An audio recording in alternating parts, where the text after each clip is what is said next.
All right. Hello and welcome to Digital Delusion Diaries. My name is Doyle Bueller, and today we are on episode 51, where we're going to talk about TripAdvisor.com, and for those in Australia, .com.au. So what TripAdvisor is basically it's a review site for fellow travelers, and you can create a bunch of different aspects. You can actually do reviews of hotels and restaurants and flights and that sort of thing. So it's really the key message here is delivering social media for travelers, people who want to connect with other travelers and that sort of thing. So it's quite an impressive site. It allows you to, it's like Yelp, but it's a lot more specific in that you can review it just for traveling and travelers type thing. So, and as you can see, you can create reviews.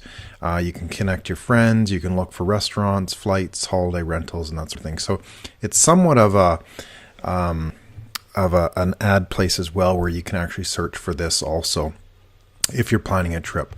But that's sort of where you can kind of take things, is taking a look at what you want to do, where you want to go, and those kinds of things. In terms of a profile, the profile is pretty basic, but it allows you to basically convey the message of who you are, where you're going to contribute, where you've traveled to, and that sort of thing. And this is one of the interesting visuals as well, is that you can set this up and actually show where you've been throughout the world, whether it's a place that you've been to or some places that you want to go to. So it can be quite a powerful tool just to kind of see and reflect back on where you've gone, which is quite exciting. So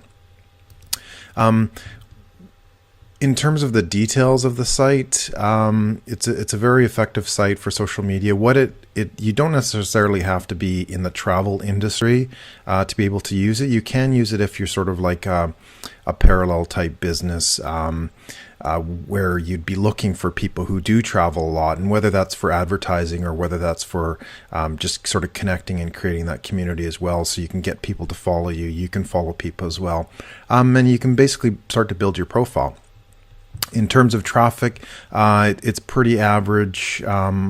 Obviously, the .com.au site is visited by others than just in Australia. So, gender-wise, fairly not as sort of the mean standard deviation would be more male, less male to the average online. So it's mostly female. So take a look at that when you're marketing to those type of people as well. So social media content type, basically travel niche networking, right? So it's very, very specific. It's about travel. It's about developing that niche for your travel partners and your travel business and that sort of thing. So what is it good for your business? Communicate your tours and travel adventures, right? As a business entrepreneur, or just for your own travel and leisure, right? If you do a fair bit of business travel, why don't you set up an account?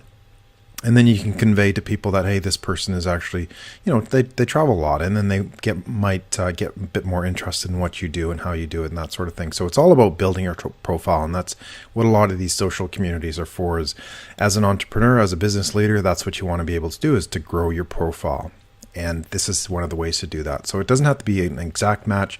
It can be an associated match as well. If you like traveling, go ahead, set this up. So what do you need to do to use it for your business? Well, use your profile to grow your expertise, right? In submitting reviews and input into various travel locales, right? Use these reviews to enhance your understanding of the world and specific travel locations that you bring people to. In other words, grow your opinion from around the world and become someone with whom a lot of people look up to when they're thinking about travel. That's what you need to look at. What type of business is it useful? Well, travel agents, travel tours, adventure tour operators, as well as, like I said, if you can set up something that's maybe not your exact industry, but something associated, and people will start to see that you are traveling. And hey, why are you traveling all the time, kind of thing? Hey, I saw you went to Thailand. How was that trip? And what did you do there? And people sort of start to create that interest in what you do. Well, I was there on business doing such and such. So obviously not quite as effective, but at the same time, it sort of builds your profile across different platforms, which is important as well. You want to build that relevance for Google searches and all the Yahoo searches and that sort of thing. So are there any pay plans?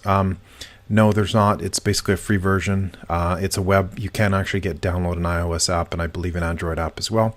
Overall content type, travel related. Comparable similar sites would be Yelp, which is obviously a restaurant, and some travel focused, as well as ePinions. So and an overall digital delusion index was 4 out of 5. So overall fairly good site, something to consider when you're not just traveling, but again, wanting to learn more about what's out there, who's out there, where are your people traveling. If you've, doing conventions, if you're doing remote meetings and that sort of thing, you can see who's traveling to what different locations and that sort of thing, and use that to talk with them about, hey, why are you going off to Sydney, or why are you going off to Bali, or whatever the case may be. So something to think about. And so basically that's it on TripAdvisor.com. Thanks for joining me on episode 51, and we hope to see you online on the next step. We'll talk to you soon.